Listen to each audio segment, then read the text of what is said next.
ഓണം കളറാക്കാൻ KSRTCയുടെ ഒന്നല്ല രണ്ടല്ല 143 പുത്തൻ ബസ്സുകളാണ് നിരത്തിലിറങ്ങാൻ പോകുന്നത്. 9 വർഷത്തിന് ശേഷമാണ് KSRTCക്ക് പുതിയ ബസ്സുകൾ ലഭിക്കുന്നത്. ഇതിൽ 106 ബസ്സുകൾ KSRTC സ്വിഫ്റ്റിനും ഓർഡിനറി സർവീസിനുള്ള 37 എണ്ണം KSRTCക്കുമാണ്. ടാറ്റ കമ്പനിയുടെ 60 സൂപ്പർ ഫാസ്റ്റ്, 20 ഫാസ്റ്റ് പാസഞ്ചർ ഉൾപ്പെടെ 80 ബസ്സുകളാണ് ആദ്യ ബാച്ചിലെത്തുന്നത്. 23-ന് ആരംഭിക്കുന്ന KSRTC എക്സ്പോയിൽ ആഘോഷത്തോടെ തന്നെ മുഖ്യമന്ത്രി പിണറായി വിജയൻ ഈ ബസ്സുകൾ ഫ്ലാഗ് ഓഫ് ചെയ്യും. KSRTCയുടെ ഡിജിറ്റൽ പദ്ധതികളും മുഖ്യമന്ത്രി ഉദ്ഘാടനം ചെയ്യും.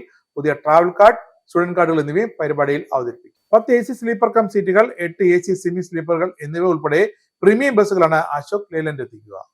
ഓർഡിനറി സർവീസ് നടത്തുന്നതിനായി 9 മീറ്റർ നീളമുള്ള ബസ്സുകൾ ഉൾപ്പെടെ 37 ചെറിയ ബസ്സുകളും എത്തും. എല്ലാം ഓണത്തിന് മുമ്പ് തന്നെ നിരത്തിലെത്തും. 2016-ൽ തിരുവഞ്ചൂർ രാധാകൃഷ്ണൻ ഗതാഗത മന്ത്രിയായിരിക്കെയാണ് KSRTCക്ക് വേണ്ടി അവസാനം 100 ബസ്സുകൾ വാങ്ങിയത്. 2022 ഏപ്രിലിൽ ആന്റണി രാജു മന്ത്രിയായിരിക്കെ വാങ്ങിയ 116 ബസ്സുകളും KSRTC സ്വിഫ്റ്റിന് വേണ്ടിയായിരുന്നു.